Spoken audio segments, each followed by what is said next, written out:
సంవత్సరాల తరబడి ఎన్ని మందులు వాడినా మీ మోకాల నొప్పులు తగ్గట్లేదా? ప్రాణ పెయిన్ క్లినిక్ లో అత్యాధునిక చికిత్స. హాయ్ హలో నమస్తే, welcome back to Suman TV. ప్రస్తుతం అంతా పాటు ఉన్నారు family counsellor, motivational speaker, public speaker Rajani Rama గారు.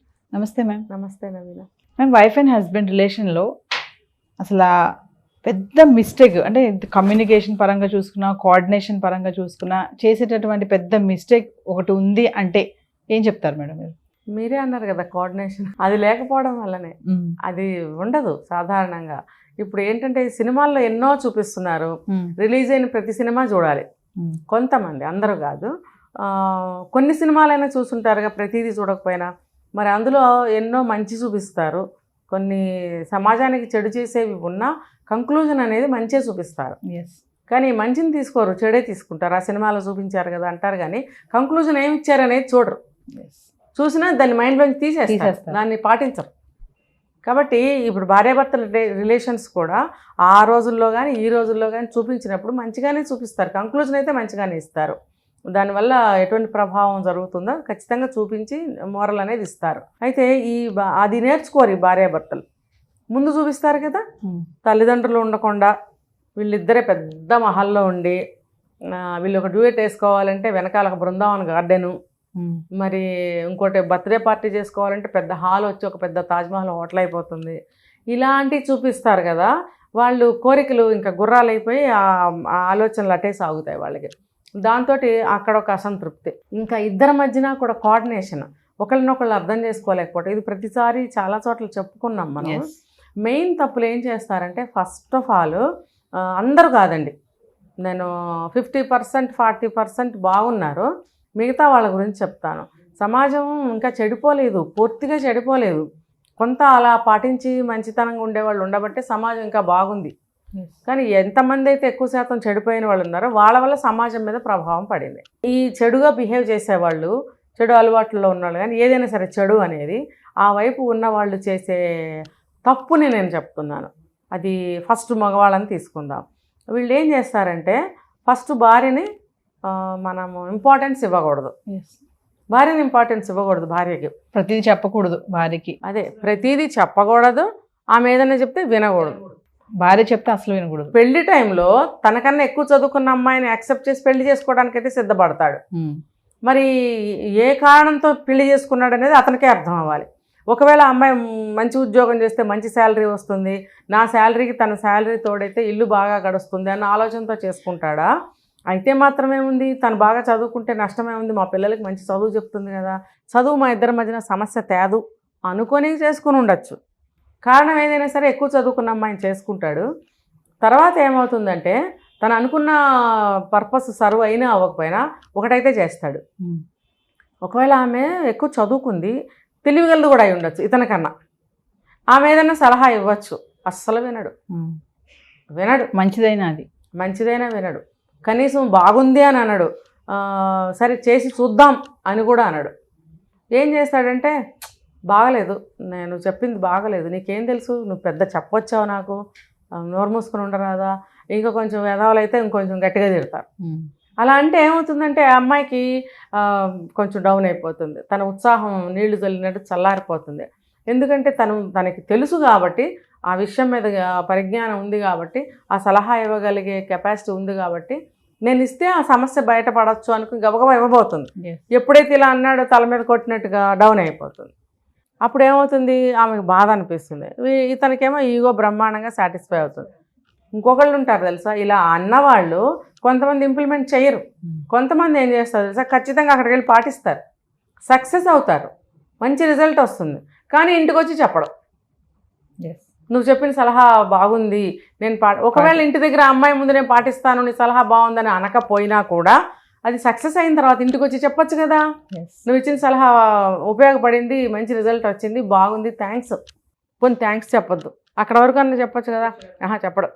ఈ అమ్మాయి పాప అనుకుంటుంది, అసలు ఇంతకీ పాటించాడా లేదా, నిజంగా నాది అంటే డౌట్ కూడా వస్తుంది కదా, నేను చెప్పిన ఐడియా మంచిదో కాదా, అసలు తనకి అనుకుంటుంది కదా, ప్రూవ్ చేసుకోవాలి, నా తెలివితేటలు ఉపయోగపడుతున్నాయా లేదా, నా సలహా పనికొచ్చిందా లేదా అనేది తనకి కూడా ఒక టెస్టే కదా. అది మాట్లాడు, పోనీలే పాపం అని చెప్పి తనే అడిగింది అనుకోండి, ఏమైంది, ఏమన్నా అది పాటించారా, అది ఏమన్నా మనకు ఉపయోగపడిందా, పోనీ భాషని సంస్కరించుకొని ఇంకో విధంగా అడిగింది అనుకుందాం, అదేదో అడిగారు కదా మార్నింగ్, అది ఏమైనా ఉపయోగపడిందా అని తెలివిగా అడిగింది అనుకోండి, పాపం ఏ విధంగా అడిగినా కూడా వాడు ఏం చేస్తాడో తెలుసా, ఏంటది నాకేం గుర్తులేదు, ఏం చెప్పావు అంటాడు. అక్కడ బాగానే సక్సెస్ అయ్యాడు, ఇంటికి వచ్చి ఇలా అంటాడు. లేకపోతే నువ్వు ఇచ్చిన సలహా ఎప్పుడన్నా వర్కౌట్ అవుతుందా, నువ్వు ఇచ్చిన సలహా ఎవడన్నా పాటిస్తాడా, ఇలా మాట్లాడతాడు. ఇంకొకళ్ళు ఉంటారు అసలు తను చేసే పని చెప్పడు అసలు, నీకు చెప్పేదేంటి, తను మోనోపలి లాగా నిర్ణయాలు తీసేసుకుంటాడు. అంటే మెయిన్ కమ్యూనికేషన్ గ్యాప్ కదా మేడం అంతా. కమ్యూనికేషన్ గ్యాప్ కంటే కూడా ఈగో అంటా నేను, ఈగో, అహంకారం. అంటే కొంతమంది, నేను చెప్పినట్టు కొంతమంది మగవాళ్ళు ఆడదాన్ని డౌన్గా చూస్తారు బాగా, ఎందుకో నాకు అర్థం కాదు ఈ విషయం, అది వచ్చేసింది అలా అంతే, జీన్స్. వాళ్ళు ఎప్పుడూ తక్కువే, నువ్వు ఎక్కువైనప్పుడు నువ్వు ఒక స్థానంలో ఉండి అన్ని నడిపించువా. మరి పాతకాలంలో సాంప్రదాయక తరంలో వాళ్ళు అలాగే చేశారుగా, మరి నువ్వు ఇది పాటిస్తున్నప్పుడు నువ్వు అది కూడా పాటించకూడదా, అప్పుడు బాగుంటుంది కదా. నువ్వే అన్ని నీ బుర్రను ఉపయోగించి నువ్వే అన్ని ముందుకు లాక్కెళ్ళకూడదా, అప్పుడు అమ్మాయిలు చదువుకుని ఉద్యోగాలు చేయాల్సిన అవసరం కూడా ఉండదు కదా. కానీ అలా చేస్తారు, అసలు ఎందులోకి ఇన్వాల్వ్ చేయరు, చేసి వచ్చినా చెప్పరు, ఫలానా చేయబోతున్నానని చెప్పరు. ఇప్పుడు జీవితం గడిచే కొద్దీ ఏళ్ళు గడిచిపోతూ ఉంటాయి, కొన్ని సంవత్సరాలు. సరే కొన్ని సంవత్సరాలు ఒక 1 year 2 years గడిచిన తర్వాత అయినా అమ్మాయికి అనిపిస్తుందిగా, నాతో ఏమీ చెప్పడు, నాకేమీ తెలియనివ్వడు, అడిగినా సరే నీకెందుకు అని అంటాడు, నీకెందుకు, నీ పని చూసుకోపో అని మాట్లాడతాడు. మరి అమ్మాయికి బాధ అనేది మొదలవుతుంది కదా. అంటే ఇప్పుడు చాలామంది అంటుంటారు, చెప్పి చేస్తే ఏం పోయింది, నేను అడ్డుకుంటానా, లేకపోతే చేయనివ్వకుండా ఇంకోటి ఏదైనా చేస్తానా, అలా ఏం ఉండదు కదా, సంతోషిస్తాను కదా అని చాలామంది అంటుంటారు. మరి ఆ విషయం అతను గ్రహించాలి కదా. కొంతమంది మగవాళ్ళు ఉంటారు, ఇదే కేటగిరీ మనుషుల్లో మళ్ళీ ఇద్దరు ఉంటారు. కొంతమందికి బుర్రకి తట్టక ఇలా ఫాలో అయిపోతుంటారు. కొంతమంది ఏంటంటే చెప్తే నాకు తెలీదు, తెలియక అట్లా చేశాననే వాళ్ళు కూడా ఉంటారు. అది అంటే తెలుసుకొని, ఓ ఇలా బాధపడుతుందా నేను ఇలా అంటున్నందుకు అని తెలుసుకుంటే, అది కమ్యూనికేషన్, అందరు మాట్లాడుకుంటే సాల్వ్ అయిపోతుంది. ఇది కమ్యూనికేషన్ కిందకు వస్తుంది కదా, అది అహంకారం కిందకు వస్తుంది. తెలిసి నువ్వు చేస్తున్నావు అంటే అది అహంకారం, గర్వం. అంటే ఇలా తెలుసుకుంటా ఉన్నారంటారు మేడం అలాంటి చాలా తక్కువ మంది ఉంటారు. ఇట్లా అంటే ఓహో ఇలా బాధపడుతుందా నేను ఇలా అంటున్నందుకు అని తెలుసుకొని ఇద్దరు కూర్చొని మాట్లాడుకుని అంత అది ఉందా అసలు. థర్డ్ కేటగిరీ చెప్తా, థర్డ్ కేటగిరీ ఉన్నారు ఇందులో. వాళ్ళేంటి తెలుసా, మరి నువ్వు నాకు ఎందుకు చెప్పలేదు, నువ్వు చెప్తే నేను చెప్పేవాడిగా, అంటే నేను నాకు చెప్పు అంటే నీకు తెలియదు, నువ్వు నాకు చెప్పాలని. వీళ్ళ కేటగిరీ ఎక్కువ ఉంటారు. వీళ్ళని ఏం చేయాలంటే తిరగేసి నరకాలనిపిస్తుంది, అతి తెలివితేటలు అనమాట. అంటే ఆ సమస్యను తప్పించుకోవడానికి, ఎస్కేపింగ్. నువ్వు చెప్పొచ్చు కదా, ఓహో ఇది నేను తప్పు మాట్లాడాలని చెప్తే ఏమవుతుంది అని కూడా అడుగుతారు కదా. ఇప్పుడు ఈ దొంగలు కూడా తొందరలోనే బయటపడతారు. నువ్వు ఇప్పుడు అన్నావు, నెక్స్ట్ టైం నువ్వు గుర్తు చేయలేదు, నాకు చెప్పలేదు అన్నాడు కదా, నెక్స్ట్ టైం గుర్తు చేస్తుంది, అప్పుడు కూడా చేయడు. మళ్ళీసారి గుర్తు చేస్తుంది, అప్పుడు చేయడు. ఇలా కొన్నిసార్లు జరిగిన తర్వాత నీ బుద్ధి ఏంటో అర్థం అవటలేదా, నాకు తెలీదు, నాకు గుర్తులేదు, నువ్వు చెప్పొచ్చు కదా, లేకపోతే నువ్వు చెప్పలేదు కదా అని అన్నప్పుడు 10 సార్లు చెప్పిన తర్వాత కూడా నువ్వు అదే పని చేస్తే నిన్నేమనాలి. అంటే నువ్వు కావాలనే చేస్తున్నావు కదా, అంటే నువ్వు అమ్మాయికి చెప్పకూడదనే కదా నీ ఉద్దేశం. కొంతమంది ఉంటారు, కొంచెం పరివర్తన తెచ్చుకుని నిజమేనండి అని అంటారు అని కొంచెం మార్చుకోవడానికి ప్రయత్నించేవాళ్ళు. పాపం వాళ్ళు నిజంగానే తెలియకపోవచ్చు, వాళ్ళు మారారనుకోండి, వాళ్ళకి నిజంగానే తెలియదని మనం అనుకోవాలి. కానీ ఏది ఏమైనా సరే, ఏదో ఆఫీస్లో ఏమన్నా సంగతులు అనుకోండి, కొన్ని చెప్పకపోయినా భార్యకు వచ్చిన ఇబ్బంది ఏమీ లేదు. ఇద్దరికి సంబంధించినవి, పిల్లలకి సంబంధించినవి, ఇంటికి సంబంధించినవి, ఆస్తులకు సంబంధించినవి, అప్పులు కానీ లేకపోతే వచ్చే డబ్బుల సంగతి కానీ, మనం తీర్చవలసిన అప్పుల సంగతులే కానీ, ఏదైనా సరే భార్యకి కొన్ని చెప్పాలి. సడన్గా ఆ వ్యక్తికి ఏమన్నా అయ్యిందనుకోండి, అప్పులు వాళ్ళు వచ్చి ఇంటి మీద పడతారు, అంతే కదా. మరి అలాంటప్పుడు భార్యకి ఎందుకు చెప్పకుండా ఉండాలి. భార్య అంటే సగభాగం అంటారు, కనీసం బాధ్యతల్లో పాలు నీళ్ళలాగా కలిసి ఉండాలి, పాలు పంచుకోవాలి ప్రతిదాన్ని అని పెళ్లిలో చెప్తారు. మరి దానికి అర్థం ఏంటి, పెళ్లిలో నువ్వు కూడా ప్రమాణం చేసావుగా, చేసినప్పుడు నువ్వు అది ఎక్కడ నువ్వు గుర్తుపెట్టుకున్నావు, ఒకసారి కాకపోతే ఒకసారైనా, ఒకటి కాకపోతే ఒకటైనా చెప్తున్నావా.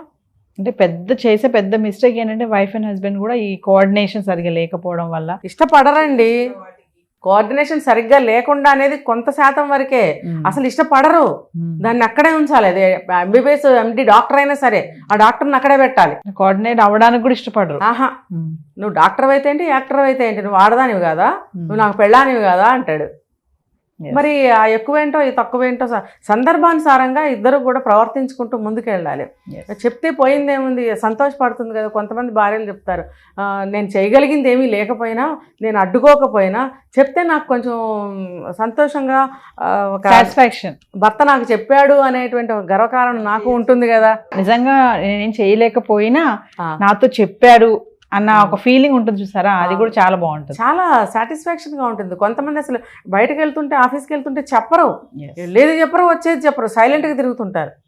పాపం వాళ్ళు వెతుక్కుంటూ ఉంటారు, ఏంటి ఏదో చప్పుడైంది, వచ్చాడైనా భోజనం పెట్టాలా, లేకపోతే తలుపు చప్పుడైంది బయటకు వెళ్ళాడా. ఎందుకు చెప్పరండి అసలు, అంత పొగరేంటి? భార్యకి చెప్పరా మీరు? ఇంకెవరికి చెప్తారు? జీవితకాలం మీరు వెళ్తే తలుపు వేసుకోవాలి, మీరు వస్తే తలుపు తీయాలి. వాచ్మెన్ లాగా మీకు తలుపు వేయటం వరకే ఉంది ఆవిడ. వెళ్తున్నాను తలుపు వేసుకో అంటే వేసుకుంటుంది కదా. వచ్చానని చెప్పి చెప్తే తప్పే ఉంది, వచ్చింది చెప్పడం, వెళ్ళింది చెప్పడం, అంత తక్కువ చేసి చూస్తారు భార్యల్ని. ఇవన్నీ చేయటం వల్ల వాళ్ళకి చాలా ఇబ్బంది. అదే మేడం, చేసే వైఫ్ అండ్ హస్బెండ్ మధ్యలో పెద్ద మిస్టేక్ అంటే మీరు చాలా చెప్పుకుంటూనే వచ్చారు. ఓవరాల్గా చూసుకుంటే ఈ కమ్యూనికేషన్ అండ్ కోఆర్డినేషన్ అనేది మధ్యలో ఒక కేటగిరీ చెప్పారు కదా మీరు, తెలుసుకొని ఓహో ఎందుకు బాధపడుతుందా ఇలాగా అని చెప్పి పక్కన కూర్చొని మాట్లాడితే ప్రాబ్లం సాల్వ్ అయిపోద్ది. కానీ దానికి ఇష్టపడే, అమ్మో నేను లోకువైపోను, మళ్ళీ అది కూడా అసలు ఏది నడితే నాకు టైం లేదు, దేనికి టైం లేదు, ఎక్కడికి వెళ్తున్నావు, ఏం చేసి వస్తున్నావు. ఇప్పుడు ఆఫీస్ అయితే వర్కింగ్ అవర్స్ ఉంటే ఓకే, తర్వాత బయట ఏదైనా పని ఉంటే ఓకే, మిగతా టైం ఇంట్లో ఉంటావు కదా, ఈ టైం లేకపోవడం ఏంటి? ఇప్పుడు ఈ ఫోన్లు ఒకటి వచ్చినాయి కదా, ఈ ఫోన్లు చూసుకుంటూ కూర్చుంటారు. నువ్వేం బిజీగా ఉన్నావు, అందులో ఏం చూడవు నువ్వు. మరి నువ్వు అది చూసుకుంటే నేను కూడా వంట చేయటం మానేసి నేను కూడా చూసుకుంటాను. అప్పుడు నువ్వు బిజీగా ఉన్నట్ట, నేనేమైనా ఈగలు తోలుకుంటూ కూర్చున్నానా? అది తప్పు కదా. కాసేపన్నా నువ్వు మాట్లాడు, పొద్దు నుంచి జరిగినాయని 2-3 మాట్లాడు, ఎక్కువ ఏం అవసరం లేదు, నా బుర్ర కూడా చెడిపోతుంది. 2-3 మాట్లాడు, ఎక్కువ మాట్లాడితే ఎక్కువ అవసరం మాకు లేదు బాబు, మాకు అంత టైం లేదు, మాకు కూడా మా బుర్రలు ఖాళీగా లేవు, మాకు అవసరం కూడా లేదు. ఏదో మాట చెప్పాడు, మాట కలిపి నాతో మాట్లాడాడన్న తృప్తి, సంతోషమే ఉంటుంది ఆడవాళ్ళకి. కొంతమంది ఆడవాళ్ళు, ఇది మగవాళ్ళ కేటగిరీ, ఆడవాళ్ళు కూడా మగవాళ్ళు కొంతమంది ప్రేమికులు ఉంటారండి, భావుకులు ఉంటారు, భావుకత్వం ఎక్కువగా ఉన్న వాళ్ళు ఉంటారు. వాళ్ళు ప్రతిదీ అంటే ఒక సరదాగా సంతోషంగా ఒక కలర్ఫుల్ లైఫ్ కోరుకునే మగవాళ్ళు ఉంటారు. ఆడవాళ్ళకంటే కూడా సంసారం మీద కొంతమందికి మగవాళ్ళకి ఎక్కువ యావ ఉంటుంది, ఇంట్రెస్ట్ ఉంటుంది. ఇది సర్దాలి, అది సర్దాలి, ఇది ఇలా టేస్ట్గా చేస్తే బాగుంటుంది, ఇది కలర్ఫుల్గా డెకరేట్ చేస్తే బాగుంటుంది, ఈ వస్తువు ఇక్కడ పెడితే బాగుంటుంది అనే ఒక కళాహృదయం ఉన్న మగవాళ్ళు ఉంటారు. అలాంటి వాళ్ళకి ఖచ్చితంగా మగ ఆలోచనలు ఉన్న ఆడవాళ్లే దొరుకుతారు. లేదు ఇవన్నీ ఆయన చేస్తున్నాడుగా నేను ఎందుకని సోమరుగా గడిపేవాళ్ళు ఉన్నారు, మిస్యూజ్ చేసే ఆడవాళ్ళు కూడా ఉన్నారు. ఇప్పుడు ఆడవాళ్ళు కూడా మారాలి, వాళ్ళు కూడా భార్యగా అనుకూలంగా ఉండాలి, వీళ్ళు కూడా భర్తగా అనుకూలంగా ఉన్నప్పుడే ఇవన్నీ సాధ్యం. Thank you.